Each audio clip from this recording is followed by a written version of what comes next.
And right when he touches me on the shoulder, in my head, it says, "You're in the presence of Jesus."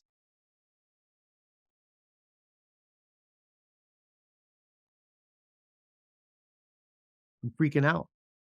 I'm freaking out. I look up again and he's gone. So 3 or 4 seconds of my life, I was in the presence of Jesus. And not just freaking out because what I just heard was happened.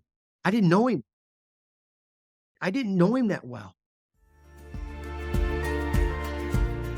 Hey, everybody, welcome back to the Everyday Miracles podcast. I have a completely encouraging, inspiring testimony for you today. I've been so looking forward to having this time with my guest. My guest today is Chuck Keels. 8 years ago, Chuck was diagnosed with stage 4 terminal cancer, and he was told he only had about a month to maybe 3 months to live. It was shocking news to him. It had metastasized to 90% of his bones. And something really amazing happened. Chuck ended up having an encounter with Jesus, and Chuck was not an on-fire Christian, but something that happened in this encounter and a message that Jesus gave to him completely changed his life. So I'm thrilled for him to be here with me today to share his journey. Chuck, welcome. I'm thrilled for you inviting me on today. Thank you so much. What I like to do is let people know who I was before all this happened. I was born in a little town in Ohio. You can't get a job until you're like 15 and get a work permit. I was 13 and I would go and get a job on the farms baling hay and picking sweet corn. So I loved the work ethics and the things that I was taught. I love being outside. So even if it's humid, but the breeze, I remember a little bit of it. It touched my life so much, but it set me up for the work ethics and who I was going to become in life. And I was involved with my church. I actually went to a Christian school, 11 years. I definitely know the Bible stories and I know a lot about it. It was interesting to me because there was a lot of confusion in my life and I was starting to look all over the place like something's missing in my life and I'm not sure what it is. And even in that missing stuff, I even drugged my 2 boys. As a single dad, I have 2 boys and I drugged them from Arizona to California to Ohio, back to Arizona. And what I realized through my cancer journey was I was dragging my boys all over the country because I was lost looking for something that was not of this world. What I found out was my loss was a spiritual loss. And when I found out and I looked at my past and everything that had happened in my life, I was blown away. But it's like, how many people can relate to this? How many people are looking for something and just like everybody else, if it's a girl, alcohol, you go all these different places and idols and money and a bigger house and a bigger truck and all these things. And you get there and none of them change that happiness level in your life. And none of them have anything to do with joy in your heart. And that's just a little bit about who I was. Definitely believed in God and believed in Jesus. But what I found out through my cancer journey was I did not have a personal relationship with Jesus. And to me now, that's everything. That's everything. So yeah, I started out from a little town in Ohio, 2 sisters, 3 brothers, big family. And in my journey back then was coming to Arizona on some business trips and seeing the blue sky and the warm weather. And after about 3 trips out, I go, why are you going back to Ohio? Why are you going back to the gloomy skies and the rain and the snow? And so I relocated here in Phoenix. It's been almost 26 years now. And just being an outside guy. I love being outside. I love hiking. I love anything to do with being outside, even if it's working in my gardening or something. I'm out there. I'm in it. So as I was out here and got married and went through a divorce and had 2 boys I was raising, I wanted something that I didn't have to listen to a boss. This is what time you show up. This is what time you leave. This is your tasks today or this week. I'm more of an entrepreneur. So I learned a lot about landscaping. I got into actually designing landscaping and swimming pools and installing this stuff. And being an Ohio boy, I thought this is a pretty cool life. But what I also knew was I liked my job and I loved being outside. I liked my job, but I didn't love my job. I loved being outside and I loved the people I dealt with. I liked the smiles on their faces when I when we installed their new yard and their swimming pool and their pergola and their walkways and their fire pits. And I loved that part of it. But I can't say I was emotionally attached to my job, but it wasn't a bad way to make a living and to have a beautiful home and take my kids on a vacation and things that I wanted to do. But I was also sold that bag of goods of when you have a big bank account, you've got it made. And when I got to the point where I had a pretty substantial bank account, nothing changed. I was the same I was the same lost dude. And I said, "This is unbelievable." And like I said, I drug my kids around the countryside looking for something that was not of this world. And it would usually end up being something to deal with landscaping because that's what I knew. I overseen amazing projects in Los Angeles, craning trees in over buildings. And it was just the working on in people's yards in the Palisades where you turn around and you're looking at the ocean and you're like, who lives this? It's so beautiful, so amazing. But I got to experience that. But when I got back to Phoenix after that journey around the country, dragging my boys, I already knew something was wrong because I know my body. I was always a healthy guy, a gym guy, and I started to feel aches and pains, and I started to feel tired, and I started to feel things I've never felt before, and I didn't know what was going on there. So that actually got worse. I call it the male mentality of I'll be okay tomorrow. And I got up the next day and it was worse. And I even started taking aspirin, which I didn't like to do. And what happened was finally on a Friday night after the last couple of days, just being in pain carrying my briefcase into the office. Because when you're carrying your briefcase on one side, it's torquing your spine and your back. And the pain was like really getting bad.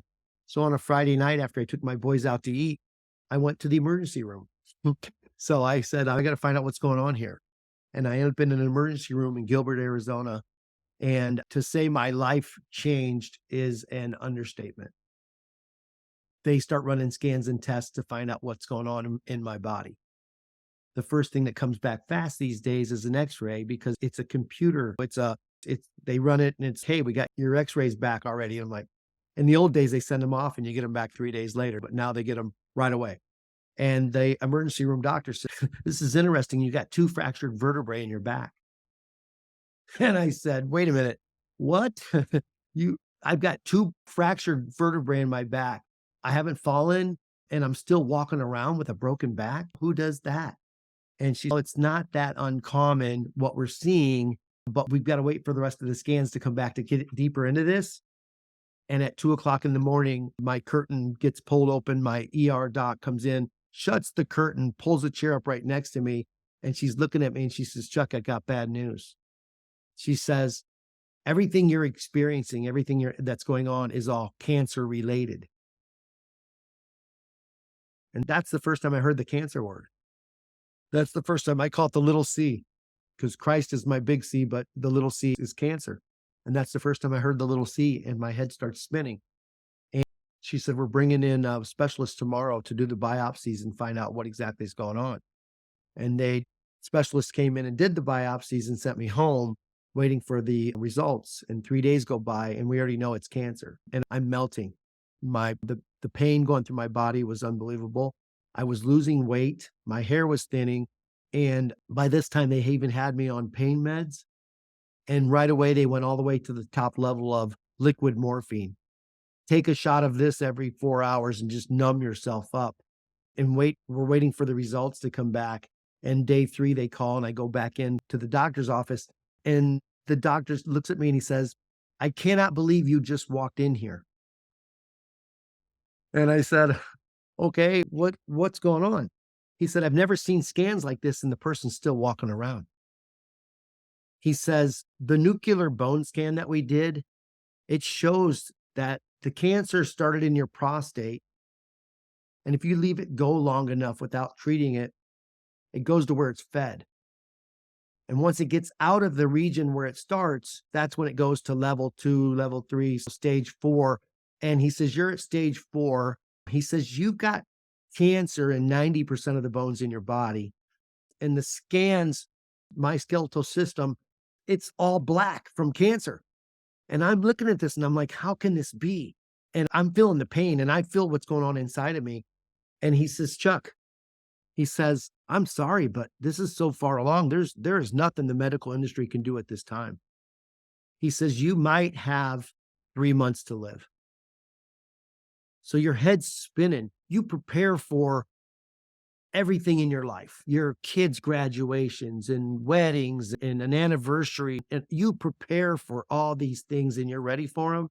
This is something that there's absolutely no way to ever prepare anybody for because no one expects they're going to hear the word cancer. So he says, just go home and be at peace with your family. I go home and I get a knock on the door that night, and it's two hospice nurses. I was placed in hospice, taken out of medical care, placed in hospice. I'm on liquid morphine. They're writing prescriptions. They wrote a prescription for a hospital bed to be downstairs in my house because I could no longer climb the stairs. My body was just breaking down. And I said to my boys, what do we do with this? And the first thought was, if you've got to get your boys back to Ohio where your family's at, you've got to get your boys there because you're melting away. And then they're going to take care of your boys once you're gone. So that week, we bought a plane ticket for 7 days later for me and my two boys to fly out. That week, we gave away everything we owned. Because think about it. Do you move all your stuff across the country if you've got 3 months to live? Oh my goodness, Chuck. And all that stuff that you work your tail off your entire life. I wanted that brown leather couch. I wanted that big screen TV. I wanted that beautiful whatever. What does that stuff become when you're diagnosed with stage 4 cancer with 3 months to live? Absolutely nothing. Absolutely nothing.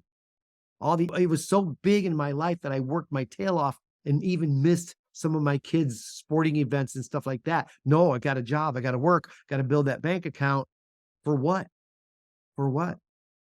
So I would tell friends, they said, hey, can I come? My family want to come by and give you a hug. I said, yeah, come by, but bring a truck, bring a U-Haul trailer because I want you to take anything you want. I'm not moving all my stuff across the country. And they're like, are you serious? And I go, anything here next Saturday is going on the curb and anybody can have it that wants it. I'm whittling all the way down to a suitcase full of clothes to get to Ohio. So I watched all of my stuff drive away that week, hugging people, crying, laughing. I was always the silly guy. I was always the fun guy. I made everybody smile, laugh, hugs. I was always that guy. And right now I was having a big problem finding that guy. I was in a place I couldn't believe I was at. And I didn't have strong faith. It wasn't a part of this journey. But I will tell you, I had my mom, my aunts, my friends from Ohio, my friends from California, all the places I traveled, made friends. I had a lot of people praying for me. And I loved that. And I loved that. And I think I felt it. I actually felt the energy from the prayer. I was like, I don't know what's going on here, but man, I can just feel something that's really uplifting. And so what happens is on Sunday morning, we're supposed to fly out of Phoenix Sky Harbor to Columbus, Ohio. And so we stayed at a resort right by the airport called the Hilton Tapatio Cliffs. It's right in central Phoenix.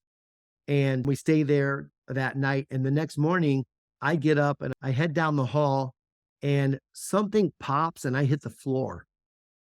I actually hear something. I'm on the floor and I'm in excruciating pain I've never felt before in my life. I couldn't even get a good breath when your diaphragm's affected, when you try to move and breathe.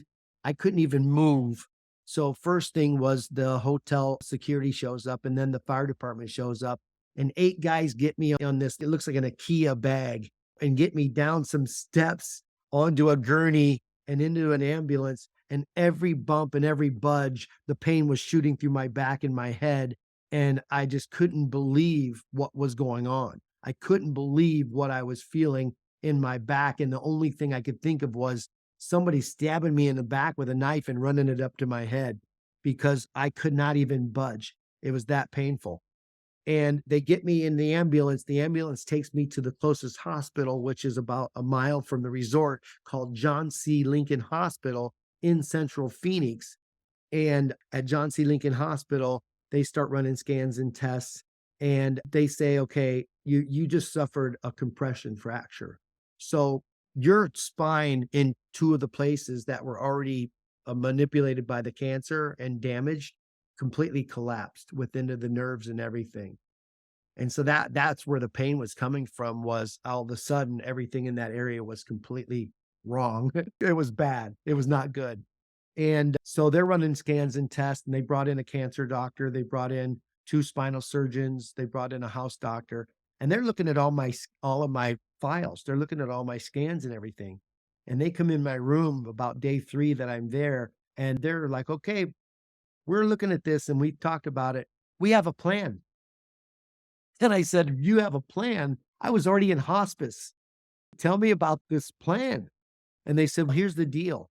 We want to stop the feeding of the cancer." Okay, so that's done in the male body or with prostate cancer with something called an orchiectomy. It's a surgery that stops your testosterone production. The testosterone is flaming in feeding the cancer. Okay, so we want to stop the feeding of the cancer. Then we're going to put this device in your chest called a port. And a port's a little device that they can poke a needle in, and the chemo goes in right straight to your artery. So we're going to do the orchiectomy, get this port placed in your body. That's the two surgeries. Then the next day, we're going to start chemo. If we can stop the feeding of the cancer and start killing the cancer, that's your chance. And I said, let's go. That's the best thing I'd heard in weeks. I'm like, let's go. A fight's a fight, right? Absolutely. And so the next day, they roll me down to surgery. And I go in and I remember every moment. I remember every light in the room. I remember every nurse's name. And I remember them rolling me into the surgical room and getting me ready, prepping me. And then I remember them putting the anesthesia in my IV and knocking me out. The next thing I know, it's 2 hours later. I'm in the recovery room. I'm waking up. The nurses come over, bring me water. Hey, your family's upstairs waiting for you. It's just going to be a few minutes. Once you wake up, we're going to send you upstairs. Then the two docs come over separately and talk to me. How you doing? I'm doing good. The surgeries went perfectly. We want to follow up with you once you leave the hospital. And I said, sounds good to me. And I'm laying there waiting to go upstairs and see my kids. I'm watching all these curtains down the way because it's an older hospital, a long recovery room. And it's just tons of curtains where they're opening and closing curtains and taking people into surgery and bringing them back out. And I'm just laying there. And in my head, of course, constantly is, I still can't believe at 50 years old, I've been diagnosed with stage 4 cancer. Then they called it terminal, stage 4 terminal cancer. You're checking out. So I'm laying there thinking about all this, watching everything in the room. And all of a sudden, for no reason at all, the room turns weird cold, like frigid cold. And I scrunch up and I'm laying there and I'm like, where's the cold air coming from? And first thing I do is I look to the right because that's where the big double doors are, where they're taking the patients in and out. And I said, somebody left the door open and the cold air is coming through. And I look down there at the doors and the doors are shut. And I'm like, what's going on here? Where's this cold air coming from? And as I pan back to my left, I jump because somebody's standing there looking at me. And I'm thinking it's a doctor or it's a nurse, but I also noticed they're wearing a brown robe and a white scarf, and I can't make out their face, and I could see a shadow of a beard, and his right foot steps forward, and he physically reaches out and touches me on the shoulder, and right when he touches me on the shoulder, in my head, it says, "You're in the presence of Jesus."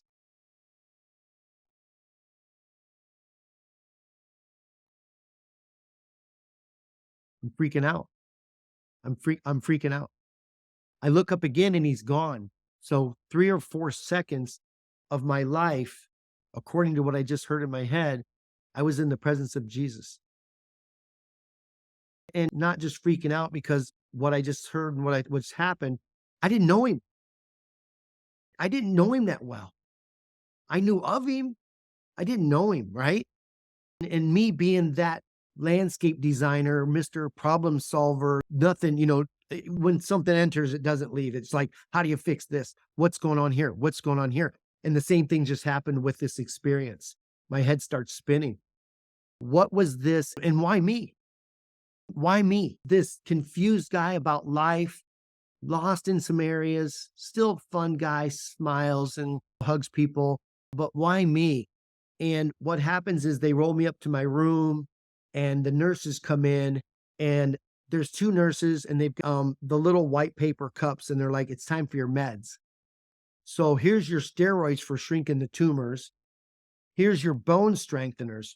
And I'm taking the cup and I'm taking water and I'm drinking them. And they said, now your pain meds are as needed. So on a scale from 1 to 10, 10 being the worst, how bad is your pain right now? Knowing that morning I was on liquid morphine. I look at them, I wait a couple seconds, I sit up in my bed and I say, I don't feel any pain. And they said, order something. You just broke your back and had surgery. Order something. And I started thinking about it and I was like, I don't even like taking aspirin. I'm not ordering a drug if I don't need it. So they hand me the nurse button, the call button, and they said, as soon as it starts, and the nurse says, and it will, as soon as it starts, hit the button so we can get in here so it doesn't get out of control. From May 26, 2015 to hanging out with you right now, Julie, I never touched another pain med. Flipping out. What? Why? What just happened to me? And very confused about what just happened and still having no idea what really happened. I didn't know. I'm just an Ohio farm boy. I did not know what just happened. But you knew it was Jesus. There was no doubt. Without a doubt in my mind. Yeah, without a doubt in my mind. So thinking about it all day, I'm the farm boy from Ohio, right? In bed 8:30, 9 o'clock, back up at 4:30, 5 o'clock, ready to feed the animals, ready to go to work. And I've lived that my whole life, and I still do. Even if I stay up a little later, I'll still wake up at 4:35. It's ridiculous, this clock that's in my head. But what happened that night was the guy that washes his face, turns off the lights. I didn't do any of that. And I'm laying there in bed and I seen the clock on the wall, 9 o'clock, 10 o'clock, 11 o'clock, 12 o'clock, because my head's spinning. 50 years old, diagnosed with terminal cancer. And then something just happened in the recovery room that I still can't figure out. And I'm laying there and it's probably somewhere around midnight. And I look at the ceiling, and you can call this a prayer or you can call this just, I don't know. But I said, God, what gives? What gives? I have two boys at home that I'm raising. I'm 50 years old. Stage 4 cancer. I haven't done the things in my life that I planned on doing. I haven't accomplished the things in my life. I've been so busy working and trying to make money to buy that furniture that I just gave away that I haven't accomplished things in life. I said, God, is this a short journey or is this a long journey? And I'm laying there just, wow, feeling sorry for myself, like cancer. I got kids at home. And all of a sudden I hear, you've been a fighter your entire life. What are you doing?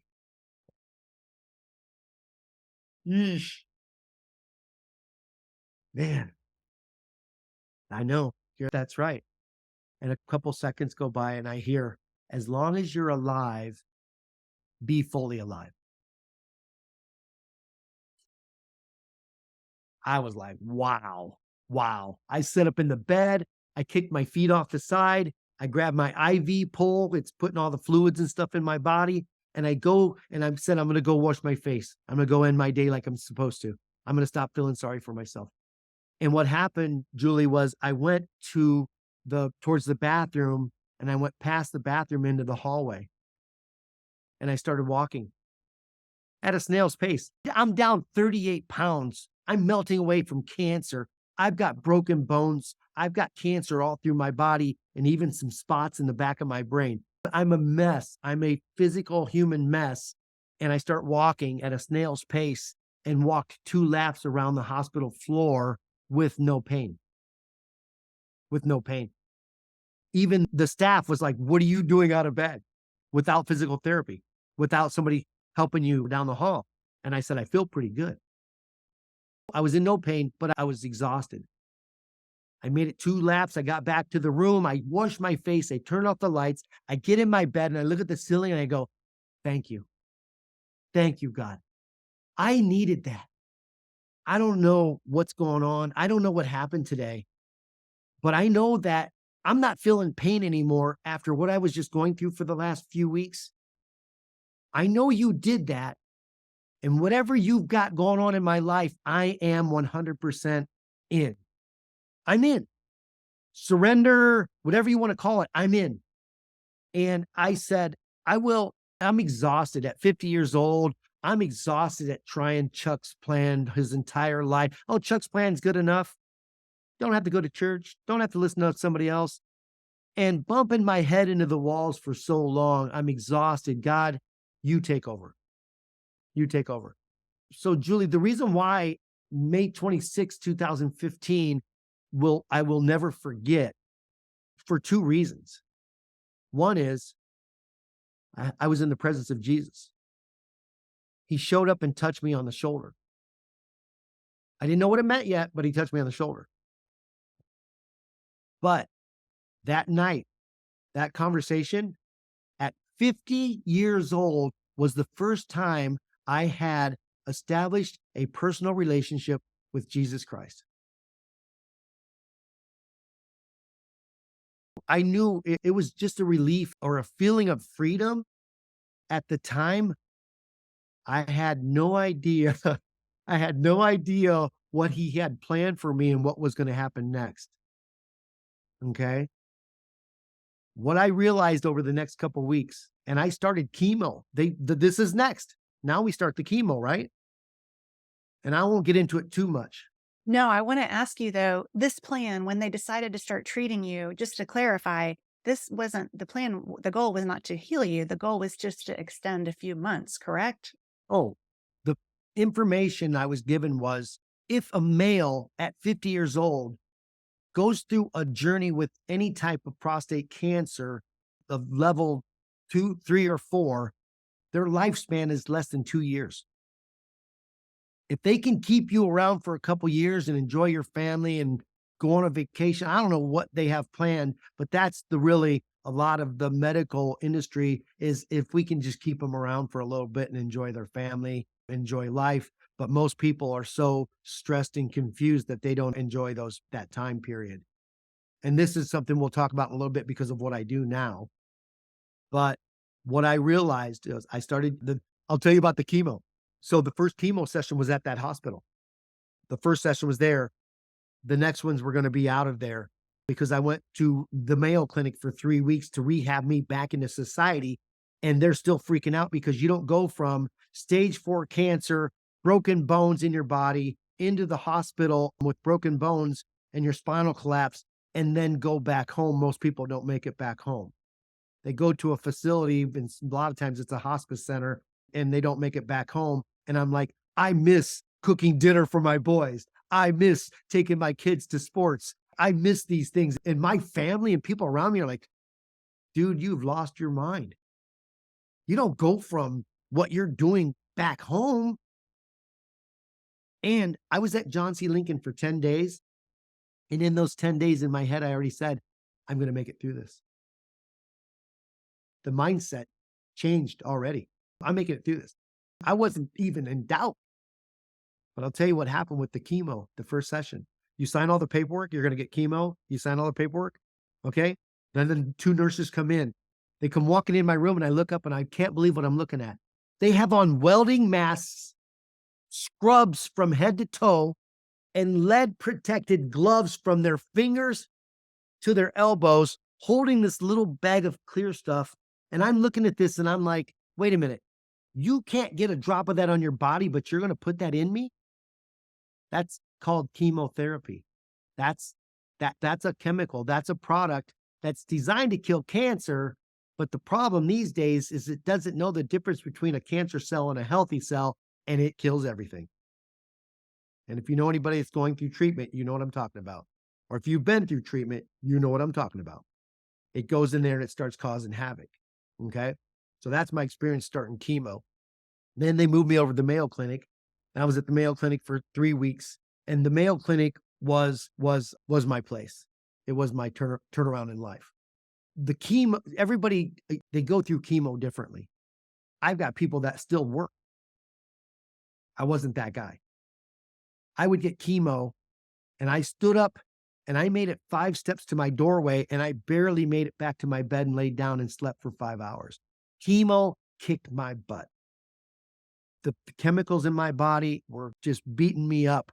And it was that way for 3 or 4 days after I got that 2.5 hours of drip of chemo into my body. And then by day 4, I started feeling better. And day 5, I started walking again. And day 6, I felt better. And it felt pretty good just in about time that they came back and it's ready for the next session. But on my good days, on my days that I could get up.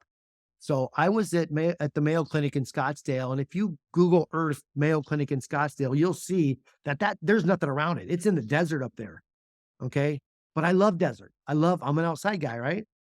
So what I would do was keep my shoes by my bed in the morning, wake up, and I would sit up, and I didn't have an IV or anything at this time. I just put my shoes on, go down the hall, out the door and into the desert.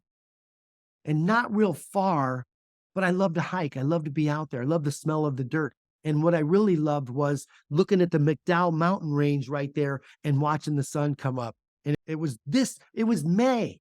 It was when there's a few clouds and it was like moisture going through and it was crazy beautiful. And what happened was the first thing I wanted to see if I could still move my body. So I started doing all these movements and exercises just to see a guy with a broken back, what I could do. And more important than that, I started talking to God and I started hearing things that I couldn't believe. I couldn't believe. And for example, one morning I was like, okay, I've been taken completely out of society. I don't have my job, my kids, my going to the gym, nothing. And God says to me, you'll get it all back little by little. But I want you to start focusing on what you're truly passionate about. I'm walking. Did I just hear that? I'm like, what is going on here? I thought about my job one morning on the walk and I was like, I got to pay my bills. What am I going to do? What am I going to do now? I'm going through chemo. I've got cancer. I'm running out of money. My sister started a GoFundMe and that's not going to last forever. What's going on? And I'm not kidding. I heard in my head, you're already rich. And I was like, hey, I got kids and houses and haircuts and clothes and all the stuff. And God says, you're already rich. He says, take the money off the table. He says, there's very wealthy people in this world that are so unhappy they take their own lives. This is the kind of stuff I'm getting downloaded while I'm walking in the desert outside of Mayo between chemo treatment. And so, as you can imagine, it was an amazing life-changing experience. And the biggest life change was the fact that now I'm walking the same walk, but with Jesus as my best friend. And so I went from hardworking landscape designer to back home. I got to pay the bills, started designing some landscaping and pools. I even started working for some other companies just to I'll design it and they paid me the sales commission on it. So I did 6 months of chemo. Through the chemo, I was getting better. I was already better. I was at the park walking, 1 lap is a mile, but I'm looking and it's a big, deep park with soccer fields in the bottom. And I'm thinking, I can't take off and run like I used to, but I think I could run to the top of the hill and walk back to the bottom. This is while I'm going through chemo. And the first day I did 2. By the end of the week, I was doing 8. And daily, I was doing 12 to 14 hills, run to the top, walk to the bottom, daily, while going through chemo. I was getting in my swimming pool and I was stretching the body at first just to see if I could move. And I said, I think I could swim to the other end and back. And it wasn't freestyle where you're torquing your spine. It was just breaststroke, but I think I could swim I swam to the end and back that first day. By the end of that week, I was doing a few laps. And within 3-4 weeks, I was doing 20 to 30 laps a day. And I still swim a half a mile to a mile a day now. So I was doing this stuff through chemo and I was feeling like a champ. I was like, I feel good. I even went to the gym, even though my muscle melted off of me. And I was so weak. I used to go in there and put the pin under the entire plate and just go at it. And I was putting the pin under the first plate and it wasn't thinking about how strong I am to be at the gym. I'm there. I'm alive and I'm there. So I'm just putting this all together to circle back and talk about what your question was. When I was touched on the shoulder, I realized over the next couple of weeks, I was healed of terminal cancer in every broken bone in my body. I didn't know it yet. I didn't know it at first. I didn't even talk about it in my book. I wrote the book about the miracle. So 6 months of chemo, 3 months into the chemo, what do they do? The first round of scans. Let's see if is it helping? Is it working? Is the cancer spreading? Is it staying the same? So they do my first round of scans and I go in to see my doctor who I seen 2 days ago. I still see her. She's an amazing oncologist. She's not you're another number here. Let's get into your file and let's figure out the cancer, the behavior of your cancer, the treatment. Let's get into a little bit of everything.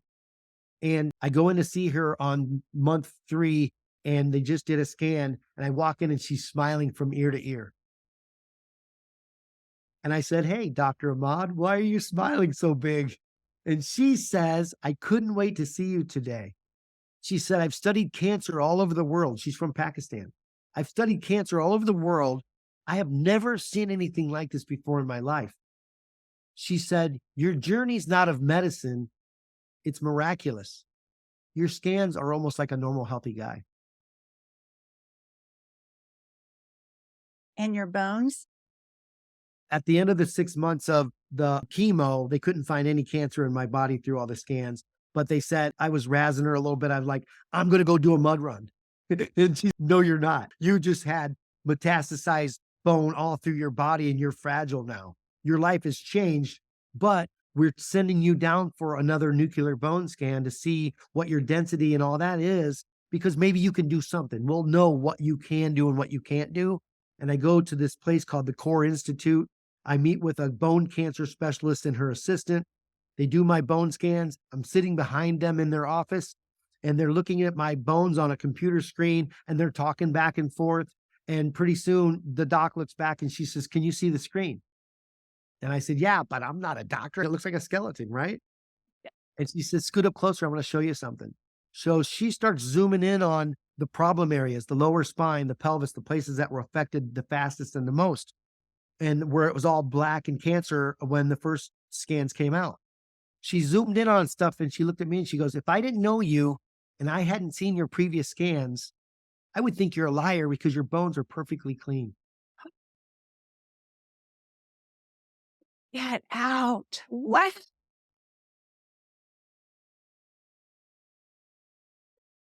Yeah. I don't know, Julie, I don't know if you can see this, but this is just everybody carries their cell phone these days. And I always captured stuff just to have it on my phone and stuff, never thinking that I would just be sharing this and showing this. But if you can see, that's called a nuclear bone scan, and the black was the cancer in my body. Wow. And I have pictures of this is the day that I had surgery, and also that I was down 38 pounds, and the day that I had the miracle. You don't I even was look like, dying. I smelled funny. I was checking out. oh, And this is what a back compression fracture looks like. I don't know if you can see the yeah. bones collapse there. That's not supposed to look like that. Your spine's Exactly. not supposed to do stuff like that.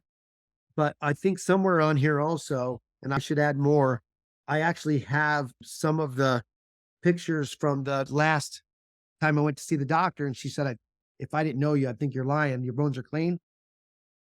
That's what my bones look like now. Not even scar tissue, not even nothing. Praise God. Yeah. Yeah. The medical industry, the 700 Club were like, this is unbelievable. They researched and vetted me for a year and a half. They called every medical doctor, anybody on my files. They called me and said, "We've researched your journey and we love your story. And we want to send out a movie crew and film it," which they did. They do an amazing job. And people started calling me. And a lot of people on social media were just like, following my story now. And how are you doing? And what's going on here? And then there are the ones that are like, hey, I was diagnosed. What do you do for this? What do you do for that? What do you do for this? And the calls started coming in. And I remember one of the first calls, the guy calls me and he says, hey, your cousin in Ohio gave me your phone number. I hope it's okay. And I'm like, sure, what's going on?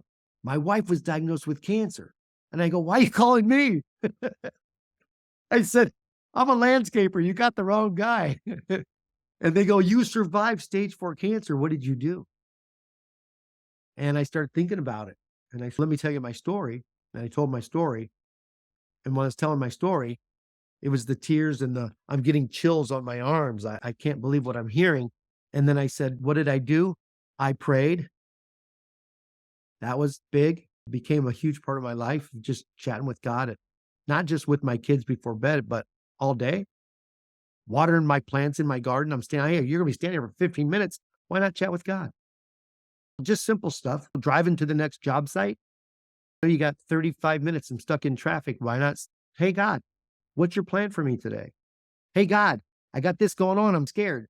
Can I get some help over here? Just chatting. And what happened, I started talking about prayer. I started talking about love because love was this landscaper that had all the trucks that people called and said, hey, we're moving this weekend. Can you help? Of course I will. I was always the guy that helped everybody else. And I never accepted help coming back in. And when people started showing up at my door with food, they cooked dinner for me and my kids because I went through chemo. And I opened the door and I go, you made us dinner? Oh my gosh, I love this. And I remember the feeling and I know it's healing. So love means of letting other people into your life. And the moms are the hardest. They take care of their kids, they take care of their husband. They're not used to, okay. And you know how you hear this all the time. What can I do for you? What can I do for you? Oh, nothing. Oh, nothing. I'm fine. I'm fine. I coach people, never say no. You're not allowed to say no anymore. When someone says, what can I do for you? Okay, what do you do?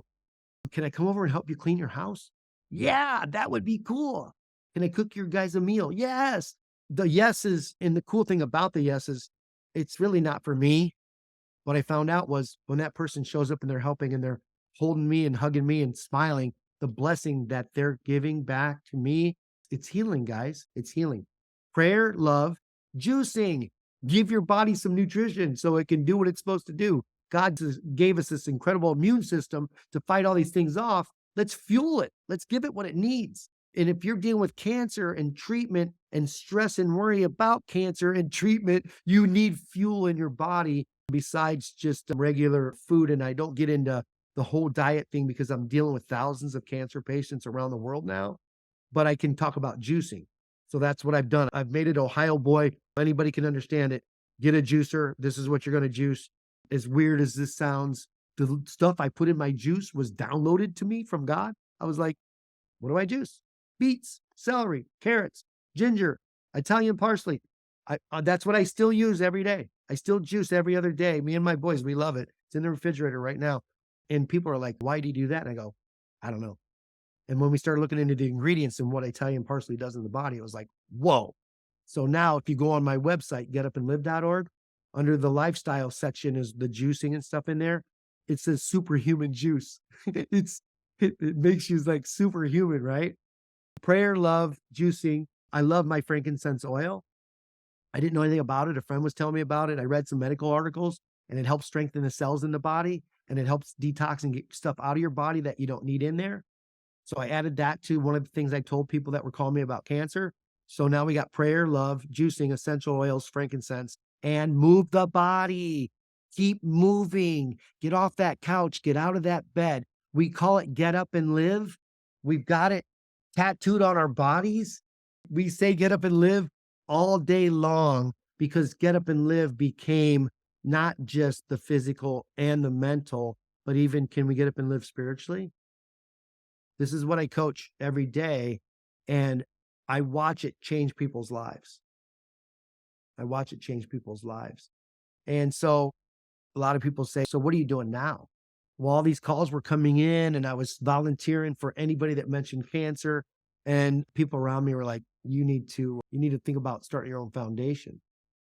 And in this journey, I know we didn't really plan on talking much about this stuff, Julie, but in my journey, as I'm coaching people, My cousin introduces me to a beautiful young lady named Hannah. And Hannah has stage 4 breast cancer, triple negative, one of the biggest monsters.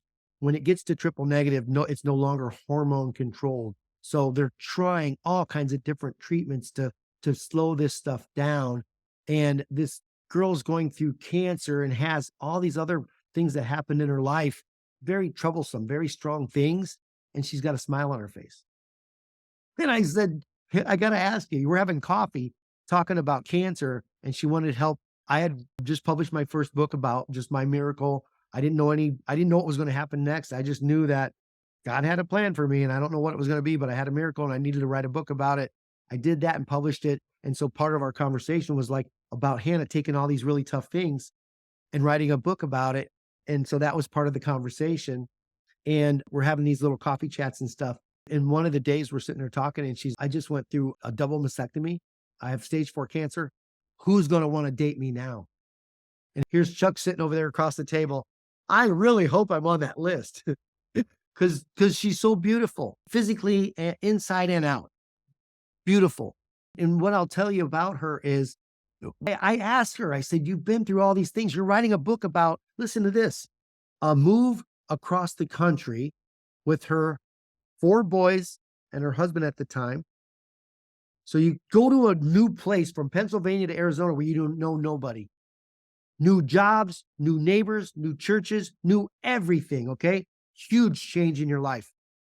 A few months after they got here, they had a couple cocktails hanging out for dinner one night, and her husband said, "I got to tell you something.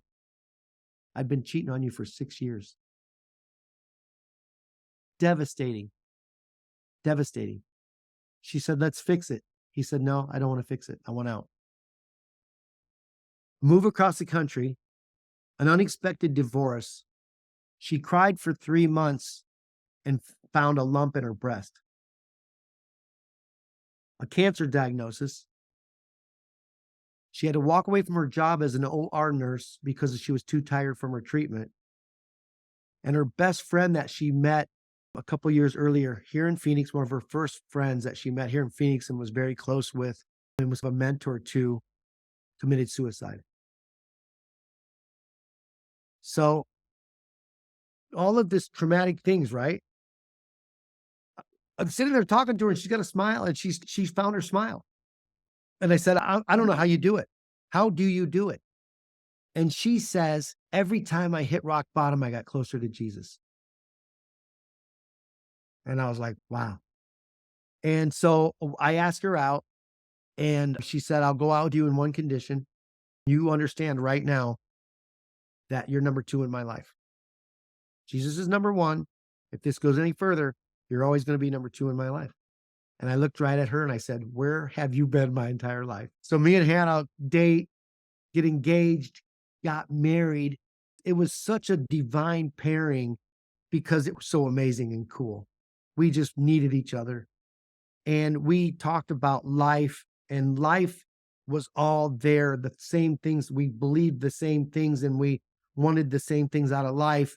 And that foundation was there. And then all the other stuff of both of us being married in the past and all the turmoil and all the struggles that we have, none of those would ever be a game changer. We would talk about them and always go to bed happy with a smile on our face. We would always talk our way through things. And you know how it is. We argued about how I run the vacuum. "That's not how you do it." And I was like, "This is the best way to do it. I've been doing it for years." Silly stuff. And I stopped. I go, "Look at us. I'm not going to let the devil ruin our day. I'm not going to let the devil into this beautiful relationship." And it was a beautiful relationship. We started Living Hope Cancer Foundation together. Every bit of it we prayed through. We launched it in February 20th of 2020, and nothing really changed. It was to love on cancer people, navigation, guidance. And that came from we as stage 4 cancer people could not find support after the diagnosis and the doctor gives you a medical plan and pats you on your back. It's, "I'm sorry you're going through this," and you go home and you're on your couch or you're driving home and you're like this with your steering wheel, like, "Cancer, what now? What do you do now?" We couldn't find that support and that navigation and that guidance. We looked everywhere. So we became it. We became it. We started coaching people, positive mindset through their cancer journey. And little did we know, we touched on a niche that was not out there. In less than 2 years, the Cancer Foundation was getting worldwide reach. Worldwide. We get calls every day from all over the world. Cancer diagnosis. I love my one-on-ones. Life got really busy, as you can tell. So my board of directors actually had us like put a digital library on our website, 40 videos about any type of cancer. Hannah did 16 more about breast cancer. It's called the Cancer Roadmap Project. It's all free. And if you go to getupandlive.org, getupandlive.org, it's all of our stuff on there. And it's like our media. We've been on the TV and the news all over the country. We've just had this unbelievable experience. And when I say I went through cancer and I knew that I was miraculously healed of terminal cancer and broken bones in my body, but I didn't know what was next. I'm living it out. I still am right now. And what's next was blessings that I could never believe. Getting married, girl walking into my life, and I'm like, you had this plan for me, God? Thank you. This is so amazing. A foundation where we can help other people. Thank you. It's really hard because it's cancer, really tough. I had to go to my own every 6 months treatment or checkup 2 days ago. I'm still going. They won't let me off the hook. And I go in there and my blood test is better than my doctor's. And so it's just so amazing. But the thing is, we wanted to create a platform that would help people at the hardest time of their life, the most confusing time, them or somebody they love was diagnosed with any type of cancer. I don't care if it's only stage 1 and treatment or a surgery and it's gone. We don't care mentally. When you hear the word cancer, it changes everything. Yeah. Yeah. And we became the foundation that wants to be in your life. And there's a lot of beautiful foundations that do amazing things. They'll send you bags and things that make you makeup and bras and wigs and clean your house and cook you meals. And I love all of those organizations. But when they walk away from cleaning your house or bringing you a meal, you're still that person there confused about what do you do now? And that's where we come in. That's where we come in. We want to be in your life. And I've made some amazing friends all over the country. I would probably say I'm doing speaking events now all over the country at churches, businesses, and schools. And most of it's based on a family that I've dealt with helping their loved one go through cancer. And they're like, you got to come and tell our business. You got to come and tell our church. And it's pretty interesting because we did a cool event last year to get awareness to the foundation because it was growing. And I said, more people need to know about us. But even as big as that, I wanted to inspire people to get up and live, even in tough times in their life. And could this young man at 58 years old now and went through stage 4 cancer, could I still do some of the things I love to do? And to find that out, I rode a bicycle from San Diego to St. Augustine, Florida. Oh my gosh. 3,000 miles, 50 miles a day for 75 days with my beautiful wife and my dog in an RV behind us. Wow. And like I said, I thought it was, can this young man do this after his body's been just melted off of him and at 58 years old? And we started this event, and 2, 3, 4 days into the event, we realized it wasn't about me at all. It was about who God was going to put in our path that day. The God story that happened over those 3 months, a once in a lifetime experience. I'll probably never do anything crazy like that again. But the people's hearts that we touched, but the people telling us their story, touching ours. The God stories were just absolutely phenomenal. We finished it. We started it on March 28th. We finished it on June 10th, riding onto the beach in St. Augustine with 4 news crews around us with cameras, buzzing like bees, friends and stuff that made it out there, 15, 20 people. And it was just a big, huge celebration. And it was beautiful. And we had even showered and went to dinner with a bunch of them that night, had a beautiful dinner with a bunch of people that we love and that love us, and couldn't believe what this goofy guy just did. And that night we go to this beautiful bed and breakfast in St. Augustine, Florida, that was built in 1791. We walk into it and you could smell the wood floors and the banisters. And we're in Arizona now, and I'm an Ohio boy. You can tell you're back on the East Coast because there's not stuff like that out here. It was the smell in the room and stuff. And we had this really cute little bed and breakfast. And at about 1 a.m, Hannah wakes me up and she says, I have a throbbing migraine headache. And we're like, uh-oh. And that means keep the blinds closed, get out of the room, give her some time to rest, coming back in, checking on her, walking my dog around St. Augustine. I'm seeing all the beautiful old sites and meeting people and telling my story. And I just got done riding a bike across the country and people are like, what is wrong with you? That's crazy. And what happened was we went over to some friend's house in Celebration, which is right outside of Orlando. And the plan was for her to fly to Phoenix and get a chemo treatment and then fly back. And then us drive the RV back. And we had speaking events planned on the way back because people wanted us to come and speak to their groups about this journey. And what happened was Hannah woke me up and she says, there's no way I can get up in the morning and fly in a plane with my head the way it feels. And I said, okay, get in the car. We're going over to the hospital here. So we went to the Celebration Hospital. She was there for 8 days because they're testing everything now. They want to test everything, biopsies, everything. And we were hoping maybe they would come up with something new and modern that they had there. And they really didn't. So we just said, let's get her back to Phoenix to our doctors here. So we flew her back. Me and my son drove the RV back. And they said that the testing showed 3 little tumors on her brain of new cancer growth. And at this point, we want to do a full brain radiation because it'll kill everything and it's a reset. And we looked at each other and said, all right, if that's what you do, that's what you do. And so she gets this full brain radiation. And within just a few days, maybe a week, things start to change. And just like the chemo products, the radiation products are the same. Some bodies or somebody can handle it and some people can't. Their body can't handle it. Hannah's couldn't.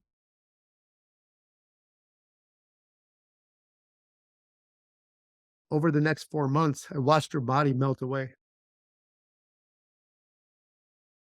And even a doctor said, it's not the cancer that's getting her. She was kicking butt with the cancer. She just drove an RV across the country, smiling and doing lives on social media, but she can't hit the treatment. She can't handle it.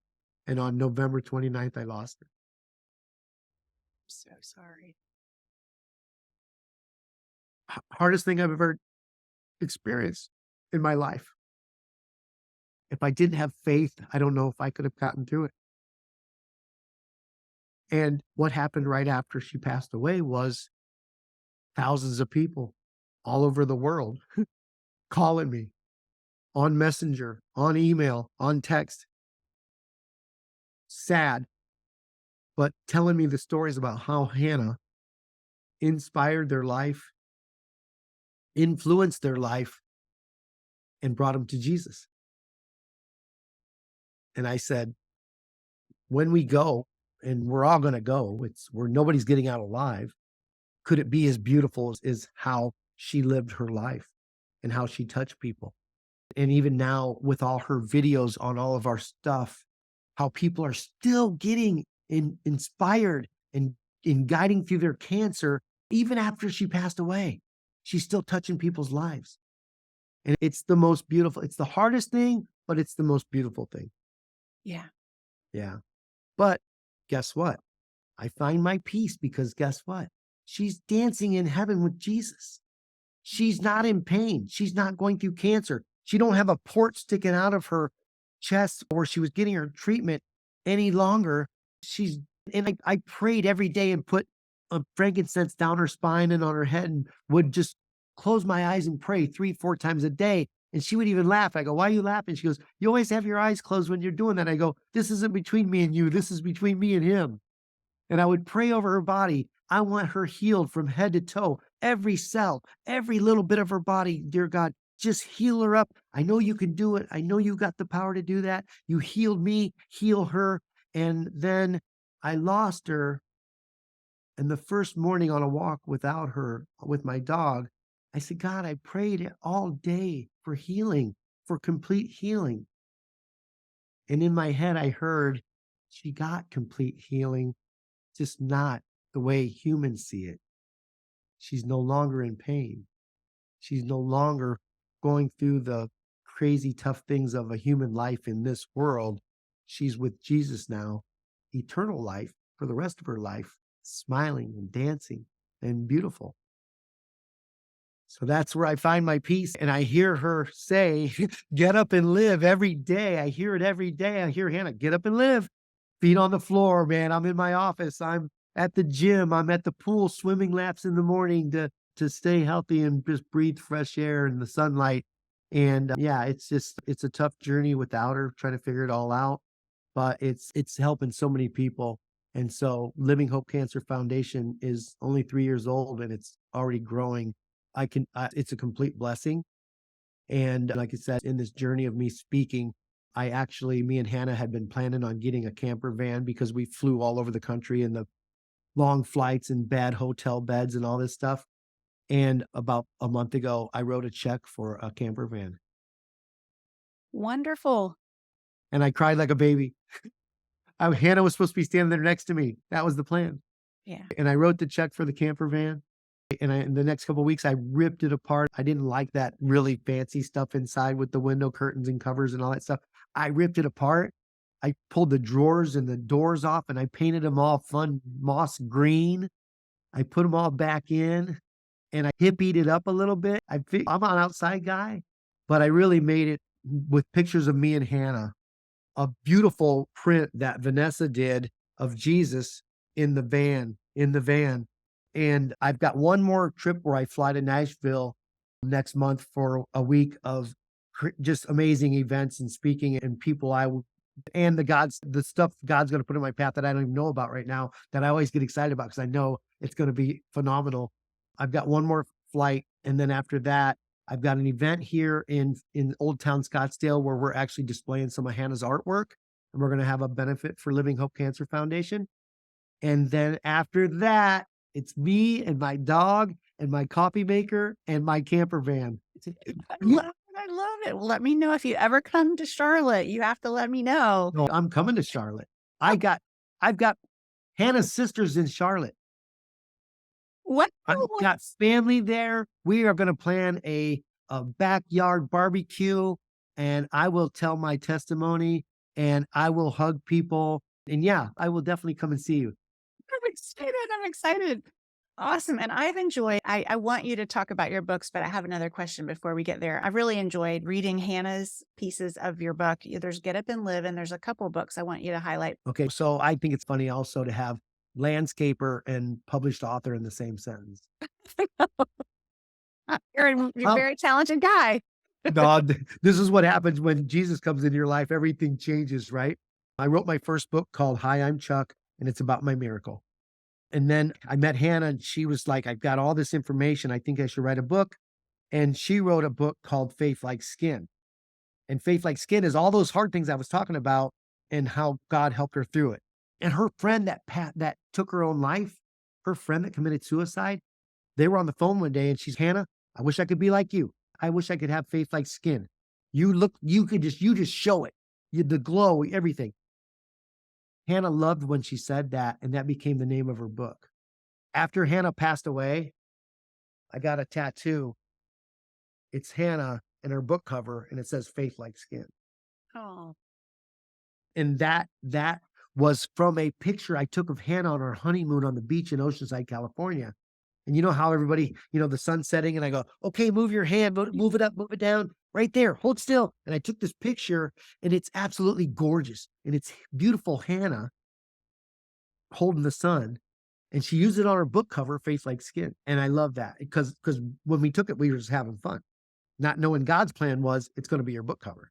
Yeah. And hold up that book again. So this one we wrote together, that is from our honeymoon also. And that's us jumping on the beach in Oceanside, California.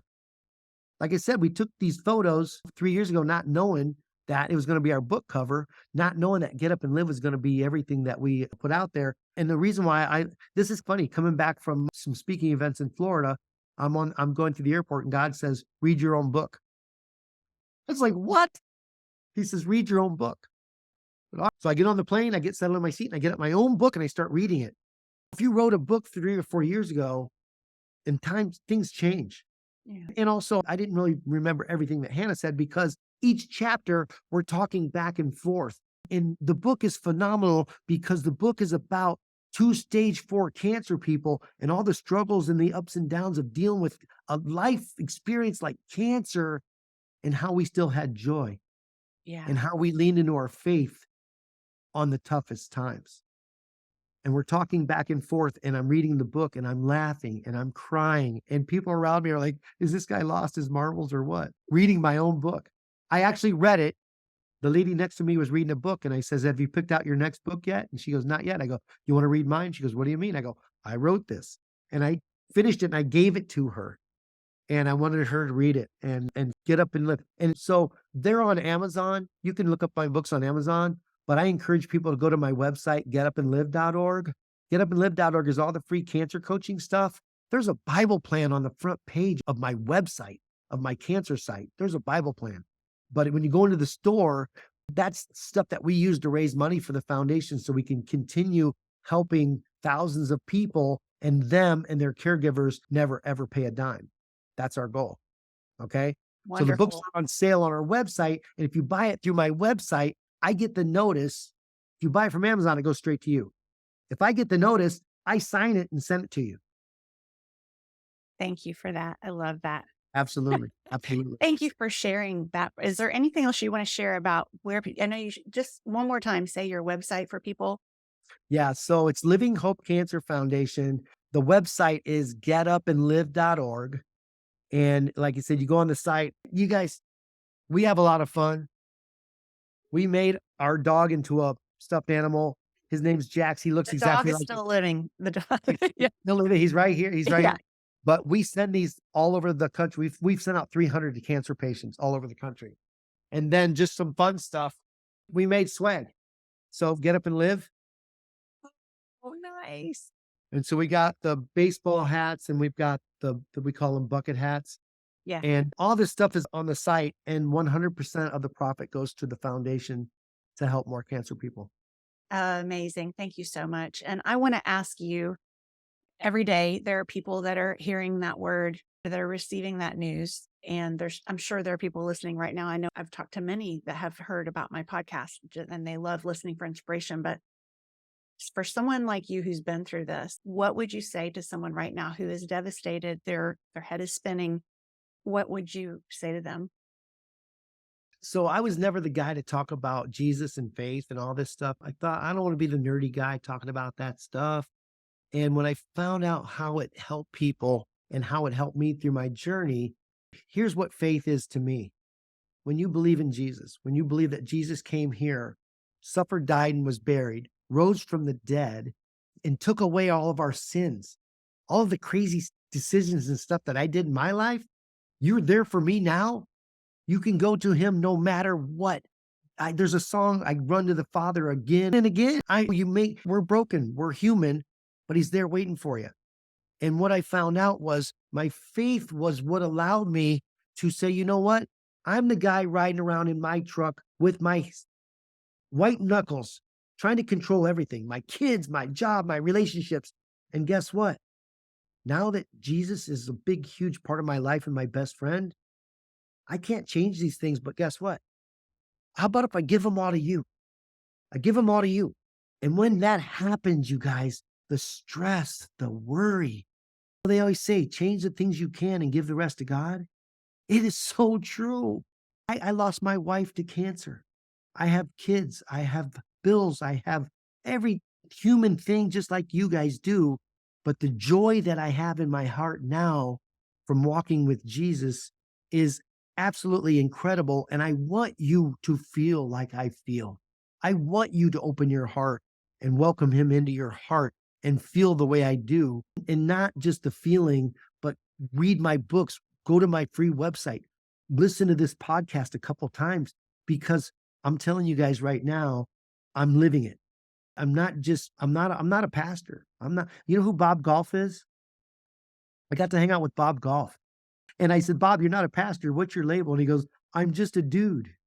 And I said, Bob, I'm just a dude too. I'm just a dude. I don't have a label, but I just want to bring more people to Christ and to understand we're on this planet for this long, and eternal life looks bigger than the ocean.